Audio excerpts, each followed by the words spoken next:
Good morning students, I hope all of you are doing fine. So let's begin with our today's lecture, which is basically rules for arithmetic operation on significant figure. जब significant figure के ऊपर arithmetic operation लगाए जाएंगे तो आपको कुछ rules follow करने पड़ेंगे। वो क्यों रूल होंगे, आप जैसे ही इन क्वेश्चंस को जैसे ही आप इस लेक्चर को देखेंगे तो आपको समझ में आ जाएगा कि क्या मतलब इस बात का, रूल्स का। तो रूल्स की बात करते हैं आज हम।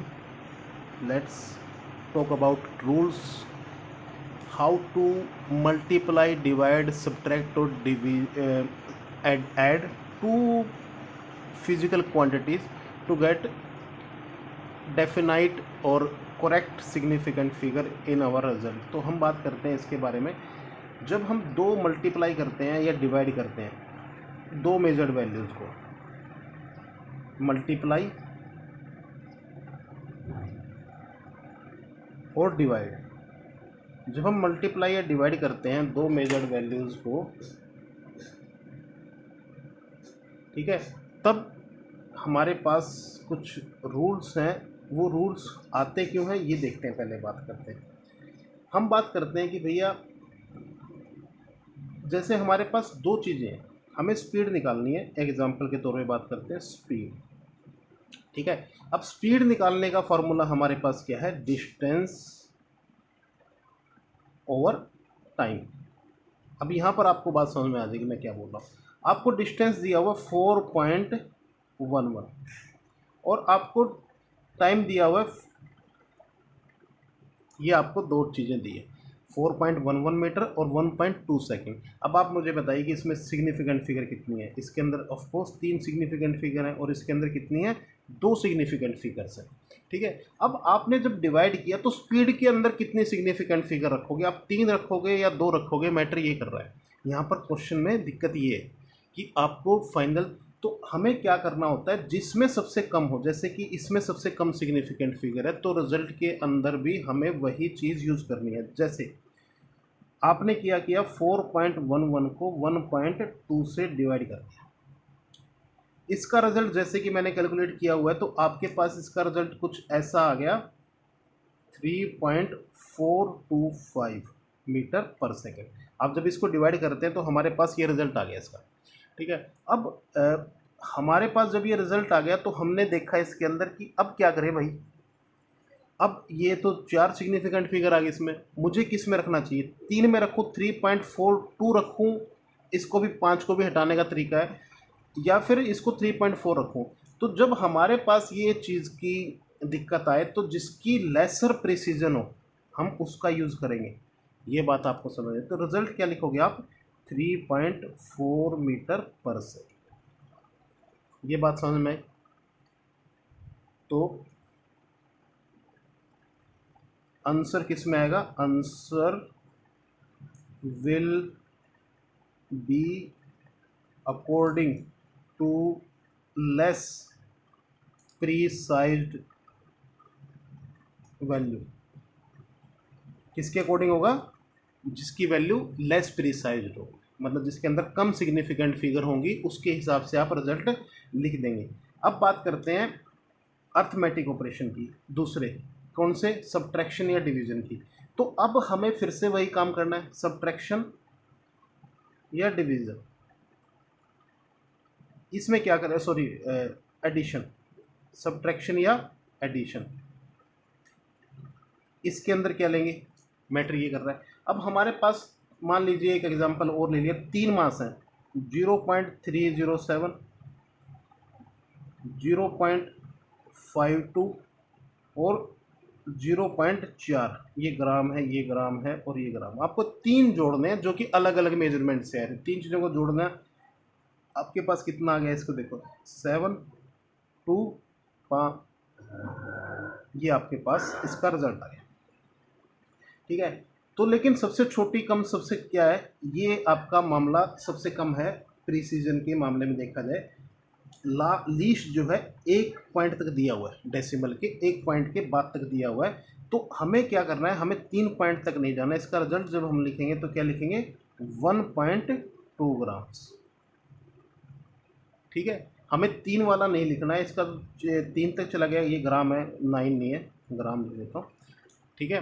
तो हमारा तो रिजल्ट चला गया 3 डेसिमल प्लेसेस तक, लेकिन हमारे पास जो वैल्यूज़ है वो एक ही डेसिमल प्लेस तक है। तो हम लोग क्या करेंगे, एक डेसिमल प्लेस तक इसकी वैल्यूज़ को रख देंगे। ये बात भी आपको शायद समझ में आई होगी।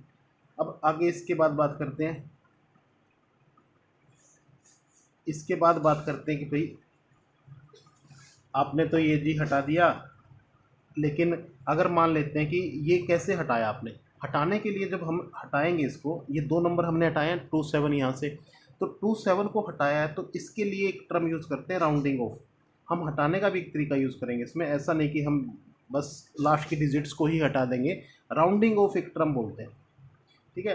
राउंडिंग ऑफ का मतलब क्या है, मान लेते हैं कि हमने माना कि सिग्निफिकेंट फिगर इसमें कितनी रहेंगी, डेसिमल के बाद 1 पॉइंट तक मैं जाऊंगा और मुझे क्या देखना है, यहाँ पर ये 2 हटानी है।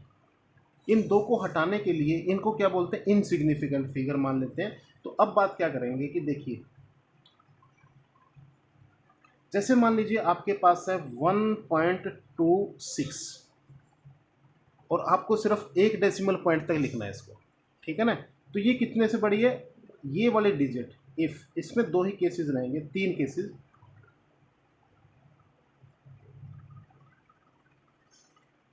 ग्रेटर देन 5, ये या 5 से बड़ी होगी, इक्वल टू 5 और लेस देन 5।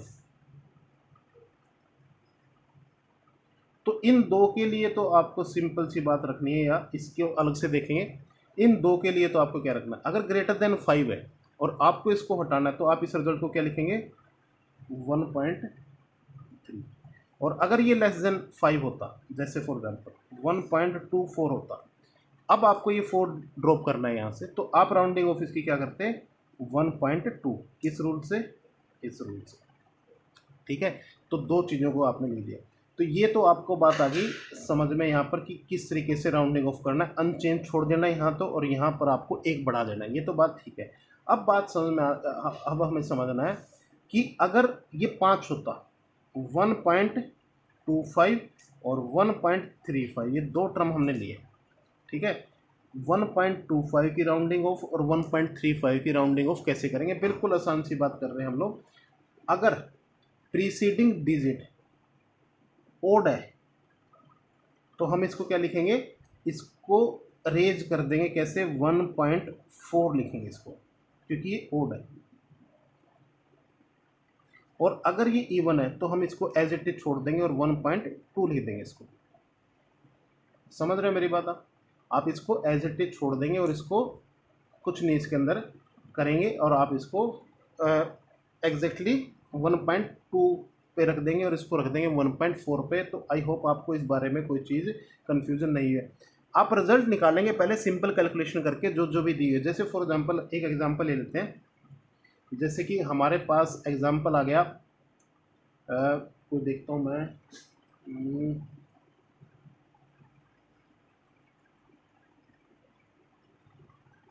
आपको दिया हुआ, देखिए एक एग्जांपल लेते हैं। लेंथ दी हुई है आपको, लेंथ 14.5 और ब्रेड्थ दी है आपको 4.2 सेंटीमीटर, ये भी सेंटीमीटर और ये भी सेंटीमीटर। आपको एरिया पूछना है सिग्निफिकेंट फिगर के हिसाब से। तो एरिया कितना आपका 14.5 इंटू 4.2, ये आपका एरिया। इसको जब हमने कैलकुलेट किया तो ये कितना निकल आया, 16.90 सेंटीमीटर स्क्वायर, ये आ गया आपके पास, ठीक है। अब हमें क्या करना था कि हमारा जो आंसर है वो 2 सिग्निफिकेंट फिगर में होना चाहिए, क्योंकि हमारे पास जो सबसे कम है वो कितनी है, 2 सिग्निफिकेंट फिगर हमें दी हुई है, ठीक है। तो अब हम बात करते हैं 2 सिग्निफिकेंट फिगर्स के अंदर इसको कैसे हम लिखेंगे पर्टिकुलरली, ठीक है। तो इसके बारे में बात करें तो 2 सिग्निफिकेंट फिगर में लिखने के लिए ये 0 था, तो हमें राउंडिंग ऑफ किसकी करनी है, इसकी राउंडिंग ऑफ करनी है, क्योंकि 0 था, ये तो 5 से छोटा है, तो इसकी वजह से इंक्रीमेंट यहाँ तो आएगा नहीं। तो यहाँ पर देखिए आपके पास क्या है, 9 है, तो हम क्या लिखेंगे इसको, ये तो 5 से बड़ा है, तो इसको क्या कर देंगे, इंक्रीमेंट कर देंगे विद 1, तो हम इसको लिख सकते हैं 61 सेंटीमीटर स्क्वेयर अप्रोक्सीमेटली। तो राउंडिंग ऑफ आपने इसकी इस तरीके से करनी है। जितनी भी आपके पास सिग्निफिकेंट फिगर है, सबसे कम जो होंगी उसके अंदर आपको इसको ले करके आना है। ठीक है, मल्टीप्लिकेशन की बात कर रहा हूँ।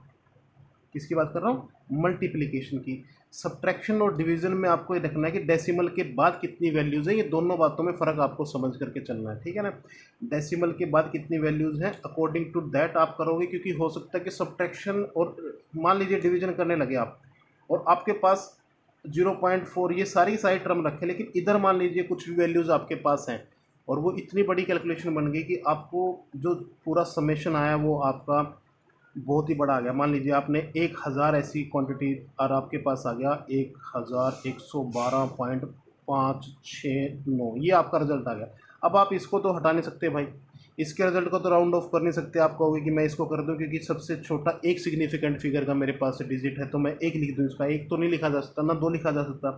तो यहाँ पर थोड़ा सा आपको दोनों बातें समझनी है। सब्ट्रैक्शन और एडिशन में पॉइंट के बाद कितने डेसिमल पॉइंट तक है तो आपको रिजल्ट उसमें कन्वर्ट करना है, और मल्टीप्लिकेशन और डिवीजन में जो सबसे कम जिसके पास सिग्निफिकेंट फिगर होंगी आप उसके अकॉर्डिंगली आंसर को आप राउंडिंग ऑफ करके लिख दोगे। ठीक है, ये दो बात आपको यहाँ पर याद रखनी है। ठीक है, तो इसके बाद हम लोग नेक्स्ट चलते हैं, देखते हैं। अब जैसे फॉर एग्जांपल हम कोई, चलिए आपको मैं क्वेश्चंस लिख करके ही दे देता हूँ, आप उनके ऊपर ये क्वेश्चन करने की कोशिश करना। मैं अभी आपको ये इन चीज़ों के साथ आपको नेक्स्ट टॉपिक के साथ कल देखेंगे। अभी हाल फिलहाल मैं कुछ क्वेश्चंस सोचता हूँ आपको देने की, तो उसके बाद हम बात करेंगे अगर उसमें कोई डिफ़िकल्टी रहती है तो। इसके अलावा ये बस छोटा मोटा कैलकुलेशन का गेम है, धीरे धीरे करके इसको भी कंप्लीट करेंगे। थैंक यू वेरी मच, कल मिलते हैं नए लेक्चर के साथ।